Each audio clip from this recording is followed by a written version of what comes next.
Hey, PreSales Collective, it's your host, James Kaikis, and today I'm going to be joined by Chris Browne, Director of Solutions Consulting at Lattice.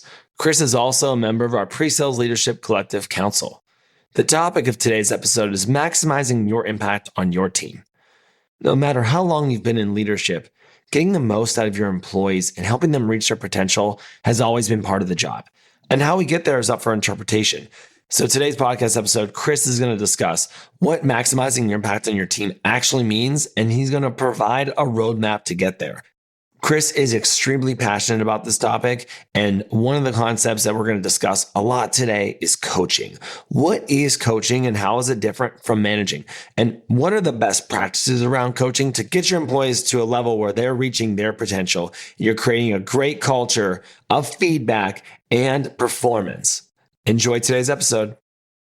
Today's episode is sponsored by Avneo. Feeling a little overwhelmed in your bid management, thinking there must be a better and more efficient way to manage RFPs, RFIs, and security questionnaires? Look no further than Avneo RFX, a Salesforce native, fully automated RFX solution designed to help you win more of the right business. To learn more, head over to avneo.com or search Avneo in the Salesforce App Exchange. Chris, welcome to the PreSales Podcast. How are you today? Doing well, James. Thanks for having me. You are a member of our PreSales Leadership Collective Council, and we've gotten to know each other really well over the last year. And I absolutely wanted to have you on. And I think bringing you on a topic that you're extremely passionate about. I have to ask, how's your experience as a PSLC member been? It's been amazing.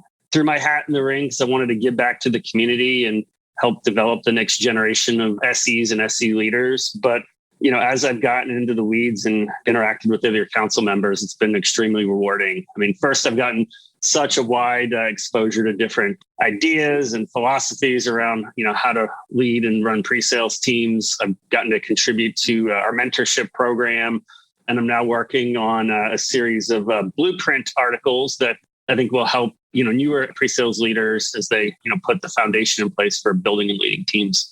I agree, Chris, and I appreciate all the effort and energy that you've continued to put into the community this year. You've got a lot going on because you just got a new job. So congratulations. Tell us about the new role. Yeah, thanks. So I will be joining Lattice as their Director of Solutions Consulting at the end of November. Interestingly, came about from an old SC that I worked with a couple roles ago. I had served as a reference call for her about 18 months ago, and I guess my conversation with Lattice's CRO, Dini Mehta, stuck, and she reached out about a month and a half ago, and we started having conversations, and one thing led to another, and I'll be joining that team to help scale and build their pre-sales org. So I'm super excited about it, and the company's values align really closely with my own in terms of putting people first to help build businesses. That's amazing, Chris, and I think there's a lot of lessons to be learned there. For one, you never know the opportunities and the doors that will open through your network. And two, you're almost always selling your personal brand, right? A conversation with the CRO turned into her reaching back out to you. And that's a valuable lesson for many of us when it comes to referral calls. But I'm really excited for you because as we get into today's topic and your journey and your story, I know that Lattice is a company that's a perfect fit for you. So we're really excited for you and really happy as you take this next step in your journey. Thanks, James. Looking forward to it. Speaking of which, let's talk about you and let's talk about your pre-sales career. Like, what got you to where you are today, Chris? Oh, man, that's a good one. So I like to tell people that I've worn pretty much every hat in a go-to-market sales org. I started my sales career as a SDR back in 2001, back when SaaS was known as ASP, and kind of worked my way up from there, moved into a account executive role a couple of years later, and was part of a small startup out of Boston that got acquired and was given the choice. I can either keep selling all of the company's products and services, or I could become part of this newly formed sales engineering team where I focused strictly on the product that I was selling. And for me, that kind of seemed like the best of both worlds. I got to stay close to the sale, but I no longer had to do all the stuff I didn't like about sales, the prospecting, the contract negotiation, and really got to focus on the meat of the sales cycle where I felt like I added the most value. So that was about 15 years ago, and that kicked me off down the path that I've been on ever since. Was in a couple different individual contributor roles for the first 9 years, and for the last 6, I've been managing and leading teams. I am curious, do you think working full cycle sales has taught you to be a better sales engineer and better sales engineering leader? Absolutely. I think I always approach the role, both as an individual contributor earlier in my career and as a leader, through the lens of, what is the salesperson thinking? So having that empathy for the account executive and their RVP, I think has always been helpful in terms of helping guide my team towards specific outcomes that we're looking to drive. And because I've been in the seat and carried the quota and know the pressures that come with that, I think that empathy has helped me be a better pre-sales professional. That's one of the things that I hear from anyone who worked in sales before they moved to SC is like the empathy of understanding what it's like to be in that cold calling and that contract negotiation person's shoes. And so I love that you've taken those learnings and brought them into your pre-sales career. That's definitely been helpful. So Chris, let's get into today's topic. Maximizing your impact on your team. I think this is a wonderful subject and you are the perfect person to be talking about this. Maybe to start, let's just actually define what maximizing impact on your team is and why does it matter? To me, maximizing impact is ultimately aligning with what our ultimate goal is and why we exist. We exist to help sales drive revenue, to hit our revenue goals, to increase revenue year over year, hit our growth rates. And we do that through all the different parts of the sales cycle that we touch and influence. So to me, that's sort of the simplest way to put it. There's a lot of ways you can look at, are you driving the right amount of impact? I mean, obviously, revenue growth is kind of the highest order, but, looking a level lower, what other sales metrics are we having positive influence on? Whether it's win rates, increasing sales cycle velocity, increasing average ACV on deals across the different segments we support. I think those are all metrics or areas where we can have positive impact on the business through the things we do day in and day out. I think it's really important that you talked about revenue being the number one driver, right? And those levels underneath. And I think that's something that Todd Jansen brought up recently on the podcast too, is sometimes we get lost in some of the other things of pre-sales. And so I like that you talk about that maximize your impact starts there. As we talk about perspective, let's get a little bit tactical. When it comes to the role of a manager, what, in your opinion, is the actual role of a manager? So I stumbled on this concept recently, this year, actually, while I was recruiting for several openings on my team. And I like to think of the role as the manager as the team concierge. You're there to effectively create an environment through the systems you invest in, the processes you create, the culture you help build and nurture, to create this kind of harmonious, great place to come in and work every day that ultimately sets the stage for your team members to be successful. So I look at everything that I do as helping orchestrate that. It runs the gamut from strategic, what software systems am I going to invest in next year, to how do I architect my hiring plan, to brass tacks, being out in the field, joining team members on calls and finding ways to add value in every sales cycle is kind of a value add on top of what they're doing. It, to me, just really runs the gamut. I know some people call that servant leadership, and I would certainly classify myself as that, but that concept of team concierge really hit home because, much like a concierge at a hotel who takes care of the guests and recommends great restaurants or sets up great excursions, I kind of view my role the same way, really orchestrating that great experience that makes people want to come to work every day and do their best. I love that, Chris. And I think that's a great perspective. I mean, the term concierge makes a lot of sense when you give the example too, but orchestrate. There's so many roles that we as leaders are actually in our day to day. And I think it actually changes depending on the size and the maturity of the company. And that's probably my specific question for you is, how does the role of the manager change between, a small startup where you have 5-6 people, or a large enterprise where maybe you're a frontline manager of 5-6 people, or you're a vice president of a multi-100 person organization? I think at that smaller stage, when you're in that 4 to 5 range, obviously you're always going to be thinking about what's around the corner and thinking ahead, investing ahead. But I think there's also a lot of doing whatever it takes to help drive the right outcomes. If that means jumping in last minute on a security question or RFP, or plugging holes when someone's out on vacation, I think, there's a lot of kind of rolling up your sleeves and doing the work that still occurs in those smaller stages. As you move into those larger organizations, then it becomes less about the day-to-day work and more about planning and investing in the right set of tools and processes to help that team continue to scale, and then putting more kind of defined mechanisms in place to help with coaching to effectively unlock everyone to do the same things that you were doing at that earlier stage. Put a different way, once you hit a certain scale, and I think that's usually around 6 or 7 team members, somewhere in that range, you've got to step out of the role of being the super SE who's kind of there to do everything and really set the stage to enable your team to be a team of super SEs. And that's where the real leverage and impact comes into play. You just struck a nerve with me. You talk about team concierge resonating with you. The concept of the super AE or the super SE has always resonated with me. For me, there's a couple of things that I want to unpack on your answer because it's really made a lot of sense. When I worked at a large company, I assumed that there would be a little bit less of the super SE and the super AE, but I actually saw that quite frequently, which is a bit of a surprise to me. And I think a lot of times we see that in sales. And, we as an SE leader is always trying to limit that behavior because I think as an SE leader, my job should be maximizing my team and making sure that they are reaching their potential, not me coming in to save the day. And I think a lot of times we see that in the account executive role.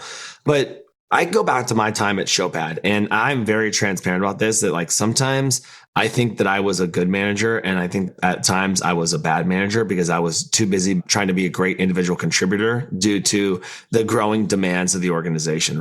As someone like me who's spent a lot of time in early stage startups, how do you balance that? Because I think that there's probably plenty of people on here that are listening that are saying, whether it's about themselves or their team, is I'm trying to empower my team and maximize impact and give them a place where they can feel safe and fail at times.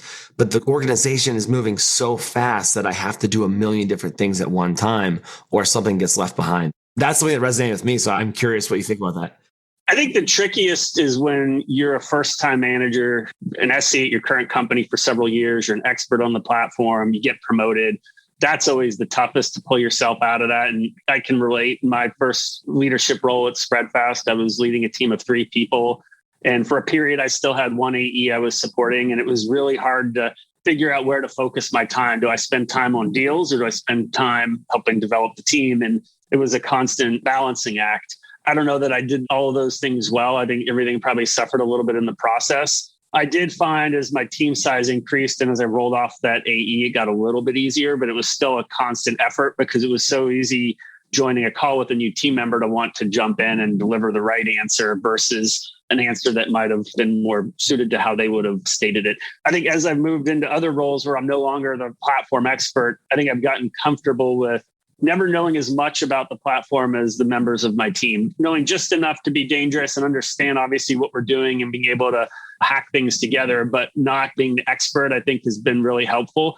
What that's then allowed me to do is when I join calls, one, focus more on some other area of the sales process where I can add value, whether it's dealing with objections that come up. I think I've gotten really good over the years around objection handling, and then using that as a jumping point to help coach my team member on how to handle those same objections. So it's become less about the doing and more finding those areas of opportunity to help team members grow, but also to do so in a way that makes sense for them, right? Just because I might do or say things a certain way doesn't mean that that's going to work best for their own style. So I'm all about finding ways to unlock each person's full potential in a way that aligns with their personality and their disposition. I think the last part of that really hits home because you can't really manage your team in a one size fits all. You can't run your operation like a one size fits all. It's funny though, because there was a point because I was the first SE at Showpad and helped build the team and help build the global structure and org, where my CRO wanted me to present the new demo philosophy to our exec team. And I was like, if I'm the one who's doing this, we have a problem. I have plenty of really good people on the team. I shouldn't be the one who's the expert per se. So that really hits home to me. But you use the word coach a couple of times. And I think in all the conversations, Chris, that we've had over the past year, it's an important concept, an important part of you and your leadership style. I am curious your thoughts on what is coaching? And more importantly, how is it actually different than managing? The way I kind of look at the difference, managing is more around you have a defined set of processes or operating principles that you've set up as a team. And it's effectively ensuring that all those things are happening in a way that allows you to grow and scale the business. Ideally, you hire people who you kind of lay it all out on the ground. Here's what we need to do to be successful in our roles. And they kind of just do that on their own. And so it takes very little poking and prodding. And I've been pretty lucky in my career to have had the bulk of my team kind of fall under that get shit done mentality. For me, coaching is more about one, celebrating the wins, celebrating what's working well, and really emphasizing that, because I think so much of being an SC is a head game, right? It's a confidence game. If you don't feel good about how you're showing up every day and doing your role, that's going to have an impact on, everything you do, including your customer interaction. So first, I'm really big on building confidence and celebrating the wins. The other side of that equation is, how do you find those areas of opportunity to grow and improve? I've always taken the approach of starting really small and incrementally, find kind of the lowest hanging fruit, either the quickest win on something that needs to be tweaked or changed, or something that's causing a big impact in a not so good way, and focusing on that first, and really just focus on that one thing until you've got it right. And that becomes a new muscle that person's now using, and then move on to the next thing. I've seen the opposite happen where a manager comes in and they think they're being a good coach, and they'll join a demo, and afterwards they'll give you this laundry list of 20 things you did wrong. And that can be really demoralizing and deflating, especially for a new SC who's coming into a team and maybe, they were an expert in their last role and now they're getting the hang of it again. That can really, in my opinion, have a negative impact. So kind of trying to break it into those smaller chunks, and then just letting the person know that you were there with them on that journey and that you're fully vested in their success. I think if you do that consistently and in a sincere way, you create a safe space where they become receptive to that feedback. And over time, I've found that leads to the growth and the right set of outcomes. Chris, I think the key there for me is that safe space, because I think as managers and leading your people, there is the day-to-day of removing roadblocks and helping them get stuff done.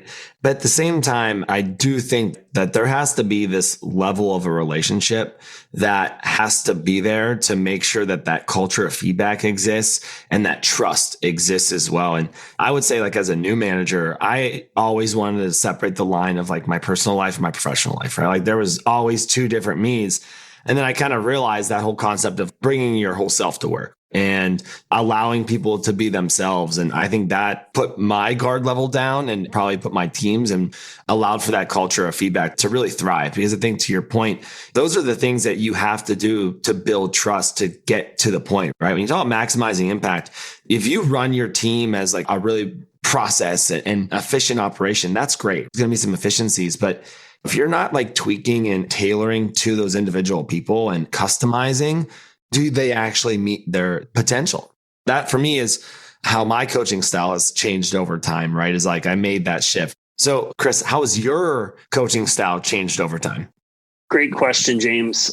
I'll kind of take how my coaching style has developed past to present. So I think initially I kind of steered away from giving feedback that I was worried people might take in a, not so positive way. I thought I was doing people a favor by only focusing on the positives. And my guess is by spending so much time with people in the field, joining them on meetings, I was inadvertently covering up those gaps and not focusing enough on the improvement layer. How it evolved to where it is today, I think it actually started with a woman I hired, kind of my first hire as a manager. She came in really strong, ramped very quickly. Everyone was stoked, and then kind of hit a wall with one of her AEs who happened to be a top AE in the company. And they started going through some real struggles. And he's one of those guys who wasn't shy at sharing his opinions. And he started barking a little. And I realized I'm going to have to jump in to course correct here. And so spent a lot of time working with this individual, joined her for several on-sites. I can recall a day where we spent the entire day holed up in the lobby of the Hyatt Regency at LAX working on a big presentation the next day. To the AE's credit, he was there with us the whole time and he put in the work too. And we ended up having a great meeting. And just seeing, this woman's confidence at the end of the meeting, was a real boost for me. And it made me realize, all right, by giving that tangible, critical feedback, I'm actually giving this person the opportunity to actually learn and grow. And so we kept that and did it a few more cycles and got her to a great point. And her and that AE ended up being the top producers on the sales team that year. And it's really accelerated her entire career since then. And, we're great friends to this day. As I've moved forward, I think the pandemic's been interesting because, it took that in-person element out of the equation. So it's forced me to be more deliberate about how I build those relationships and how I coach. So to your point, separating the line between personal and professional, every team stand-up we have every Monday morning, we start by everyone sharing something fun they did for the weekend. And I feel just that little thing helps. Additionally, I spend a lot of time on my one-on-ones, really just talking about whatever each person wants to. And a lot of times it just ends up, us shooting the shit about life or what we did that weekend. And then it turns the other sessions we have into more targeted coaching sessions around what things they can be working on or focusing on to grow and improve. And then I think obviously the third thing is technology out there like Chorus and Gong has helped extend reach. So I'm able to listen into more things. And I tend to take a more reactive approach where I'll have team members suggest calls for me to listen to versus me spending time just hunting around for what's working and what's not. So those are some of the things that I think have evolved over time, just being more deliberate about it, but also having to change how I've built relationships over the last 2 years without that time in the field element. Good points, Chris. And I think great perspectives for those listening that are trying to understand their leadership style or what changes they should be making, especially as it comes to maximizing the impact. Chris, can you share an example of a situation where you think that your coaching really made an impact on your team, like something that was like above and beyond what you typically do? The most recent example I can think, and the one that will probably stick with me for years, was actually in my last role at Dynamic Signal. So we had just gone through a merger with our biggest competitor, Social Chorus. And coming in this new world, we, as a pre-sales team, were tasked with very quickly, within 1 month, learning how to demo the Social Chorus platform. And, I had no playbook for this. Enablement materials were good, but more tailored towards account execs versus pre-sales. So I decided to just kind of unpack it and treat it like a project. So first thing I did was I broke the team up into smaller groups we called demo buddies. I assigned each demo buddy group 2 to 3 modules of the platform to just go and learn and pick apart and really just come back to the team and present on here's how these parts of the product work. Then the next section was, all right, now we're going to take that and create these little mini demo vignettes that we're going to demo back to the rest of the team and get feedback on. Then we're going to take all that together where each person's going to do a dry run for the group and we're going to all give feedback in a constructive, proactive manner. And then the final step was where we had to do the demo readiness check with the Social Chorus team, kind of putting it all together in that pseudo live environment. Everyone rose to the occasion and delivered awesomely. And it was really great to see in such a short amount of time, taking people from not knowing anything about a product to being well on their way to being product experts. And that was really rewarding for me. One, because I was in the trenches with them. Even though I was never going to do a full soup to nuts demo on a live call in the role I had, I nonetheless wanted to put skin in the game as well. So I was part of a demo buddy group. I did the demo vignettes. I did the full dry run. I did the readiness check too, because I wanted to really show the team that, hey, y'all, I'm here right by your side the whole way. I'm not going to let you fail. Like, trust me to, drive the right outcome. And I think it really resonated and ultimately was a successful outcome for all of us. I love that example. I can hear in your voice the excitement and passion behind it. And I really respect the fact that you said that you got in the trenches with them, because I think it's very easy in that situation to say, like, you guys handle this. I got all this other stuff I got to do with acquisition, but to get in the trenches, as you mentioned, sounds really rewarding.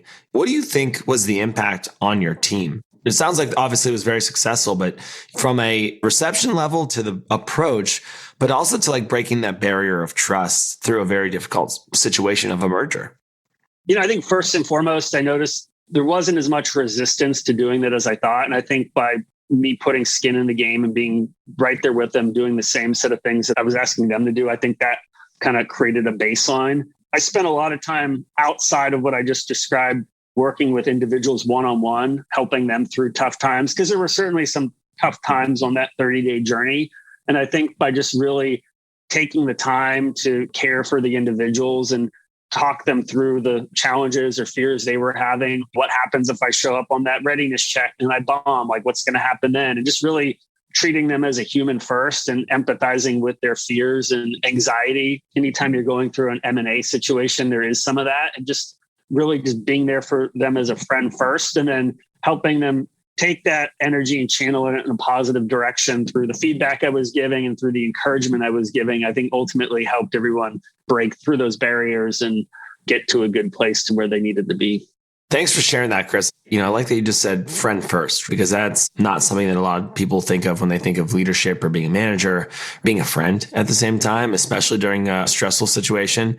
I think it goes a long way. And I think that's just shown how management and leadership has evolved over the past 1-2 decades. I mean, if you think about the old school leadership and the approaches to management, obviously much different now. Chris, I really enjoyed this conversation. I want to ask an advice question though.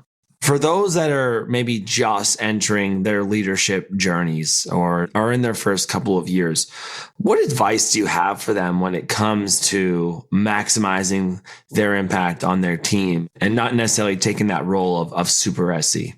I think to start realizing that you're going to make some stumbles along the way and just being kind to yourself around that. I think becoming a great leader and a great coach is an ongoing journey in the same way that it is becoming a great individual contributor. So I think first and foremost, kind of being aware that you're going to make some mistakes along the way and being aware of those mistakes and learning from them and thinking through how am I going to handle this situation the next time. I think that's been really helpful for me. I think the second thing would be, recognizing that your role as a manager and a leader is no longer to be the person who knows the most in any room. It's to create an environment where everyone in your team is the person who knows the most and can help drive the biggest amount of impact, on an individual call or an individual sales cycle. When you add all that up in aggregate, that's what helps build great companies and great revenue orgs. I think that's kind of another thing as well, that sort of focus on it's no longer about you, it's about the team. Third thing would be, and I think this is going to change by the role you're in, and this maybe goes back to the whole topic of hiring, define what your ideal candidate or your ideal team member profile looks like in terms of what do you need to be successful in that particular role, and then spend an inordinate amount of time focused on finding and hiring those people. Because I think if you do that right, everything else that I described throughout today in a lot of ways takes care of itself. And, that's certainly not easy. And I think it's always easy to push that off to the recruiting team or kind of wing it and hope for the best. But I've found that being really deliberate and thoughtful about the people that I bring into the team and the culture I create within the team helps make all the things we talked about today around coaching and maximizing impact so much easier. So maybe that's a topic for another time, but I think that's been a big one as well, is just putting a lot of time into that hiring and recruiting process, because it does pay dividends down the road in terms of the team you build. I think about my last team at Dynamic Signal and super proud of it and what we built together, but also the individuals on the team who form that team. And I spent more than enough hours than I can think over the last 2 years recruiting and building that group, but it was very rewarding for me. So that would be my final piece of advice for new leaders. Make that a focus area. Great advice, Chris. I just want to say thanks so much for being on the podcast today and all the work that you've done for the Leadership Collective. I love talking to you just generally about pre-sales, but I know this topic is something that we've spent many times talking about, and it's great to have you sharing your wisdom with the pre-sales community. So thanks again, Chris, and best of luck in the new role at Lattice. Thanks, James. Appreciate it. We'll talk again soon. Absolutely. See you next time. Thanks. All right, Pre-Sales Collective. I hope you enjoyed today's episode. I talk to Chris quite frequently, and it's always great to talk to him and hear his perspective, but especially when he's so passionate about a topic. And I think you can hear it come through in today's episode. So I really enjoyed the conversation. And when I think about Chris's journey, him starting as a SDR and AE, it has really made an impact on the way he manages as an SC leader and the approach that he takes as an empathetic leader. Chris provides a perspective on the manager that's an interesting one, and one that I hadn't heard before, as the team concierge and orchestrating. I think that this holds true regardless of the company size that you're at. Now, the role of a manager does change in terms of a small organization versus a large multinational corporation, but there are still some values that stay true. And it's always your people. And no matter how many people you're managing or how many people you're leading, getting the most out of those individuals and allowing them to reach their potential is really what leadership is all about. It's not about the super SC or the super AE anymore, but really taking a step back. I do think that there's places that you have to lead by example. And Chris actually displayed that in the merger conversation about getting in the weeds on the demo and enablement project. And I think that really resonates with employees.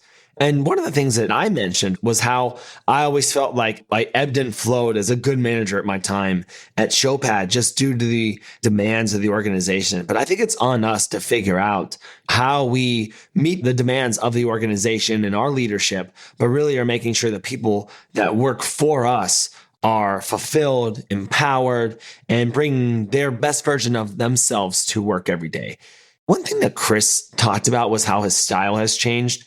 And I've said this on a couple of podcasts, and I'm going to say it again. The world is evolving around you, and we as professionals need to evolve with it. So what has worked 5-10 years ago may not work today. And I think that that is such an important part of leadership.